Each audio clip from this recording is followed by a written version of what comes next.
I'm going to take you on a wilderness journey that lasted 62 years. Hang tight, y'all. My name is Nancy Russ, and this journey began 7 months before I became a resident of Watermelon Hill in St. Paul, the neighborhood's nickname for a home for unwed mothers. I resided there from June of 1962 to the end of July. I was 19 years old. My experience at the home was good. I had come from dorm life in junior college in Ottumwa, Iowa, and was used to living among others. My mother brought me back to Minnesota at the end of January, and I was immediately hidden away to what was called a wage home in St. Paul through Catholic Charities to care for our family's 2 children. After 4 months, I moved to the Catholic Infant Home, which was its authentic name, that June. We delivered our babies at St. Joseph's Hospital in St. Paul and would come back to the home for a few days to recuperate and then leave without our babies. Each of us grieving in our own unique way, silent to sobbing. My parents told me that I could not come home with the baby because they had my brothers to raise. It was dusk in that wilderness that reached into my soul. Social workers supported me, but I wasn't informed of what options were available to me if I kept this baby. I didn't have any job skills, and my baby's father was Black. This was 1962, folks. Schools weren't integrated yet. Where and how would we live, and who would accept us?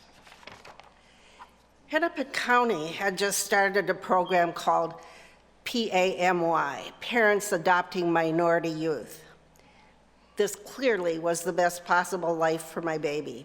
I signed the papers, gave birth July 26th to a baby girl, named her Martina, and went back to the home in a taxi with my baby in my arms.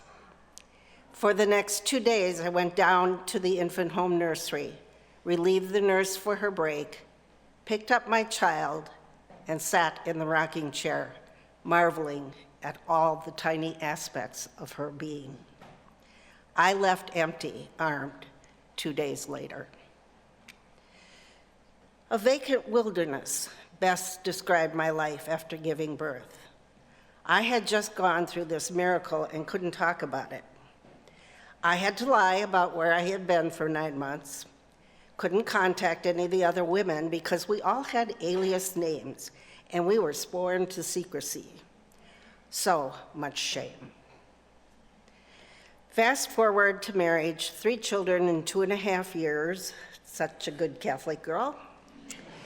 Divorce, nursing school at the age of 30, another marriage and divorce. I was camping in this wilderness of dark shadows and occasional sunshine and realized I needed to move on before this path was overgrown with regrets and hopelessness. I recovered my faith in a power greater than myself and learned through that faith to trust in my life decisions. In 1998, I started life as a single woman. 3 years later, I was minus a left breast and going through chemo and radiation, another wilderness path leading to loss and grief. In 2010, I attended a day retreat for birth mothers sponsored by the Catholic Diocese. I thought this ought to be interesting. I listened to stories both wonderful and sad and realized that my daughter needed my medical information. I started the process, and 9 months later, yes, it was 9 months, I received the call. They found her. Her name was Tina. She lived in Bloomington, and she had breast cancer in 2005 at the age of 42.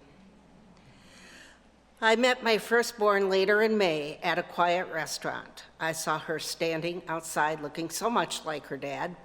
We spent 3 hours talking as if there had never been this huge gap in our lives. We connected on that level of cellular memory that goes between mother and child. Our families gathered and blended with the addition of her children and later their children. Both Tina and I knew that something was still missing, her father. We had both searched off and on through the years with no results. Tina and I were still looking for the end of the wilderness we now shared. One night in February of 2023, she called me. "Mom, I think I found him," or rather, he found me. She had a friend request on her Facebook page from a man. She knew his name and sent a message back on Messenger. This is how it went. "Tina, hi, you sent me a friend request. How do you know me? Where are you from?" Him, "I don't think you know me. I just seen you on Facebook. I thought I recognized your face, but I guess not." "Tina, are you from Ottumwa, Iowa? I think we might be related." Him, "Yes, I'm from Ottumwa. Where are you from?" Tina, "I'm from Minneapolis, but my mama went to school in Ottumwa, and that's where she met my daddy, whom I've never met, and he has the same name as yours." Him, "What was your mom's maiden name?" Tina, "Johnston." "Wow." Him, "Nancy Johnston. How is your mom?" "It's been a long time. It was complicated. What happened? I was in love with your mom. Her parents took her away, and I didn't know how to find her. I think you are my daughter." Road trip. In March, I was once again in Ottumwa, sitting in his living room together with our daughter. Exciting, a bit overwhelming for me, and very surreal. I was 80 years old, he was 84, and Tina was 61. There was a 62-year gap between then and the last time I saw him. And for Tina, she was united with the father she never knew. For me, I felt that baby in my arms in the nursery, and instead of handing her back to the nurse, I walked out of the wilderness and handed her to her father. The circle is complete.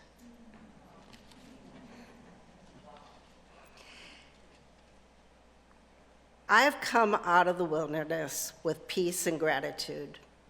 This Lent, may it be so for you as well. Thank you.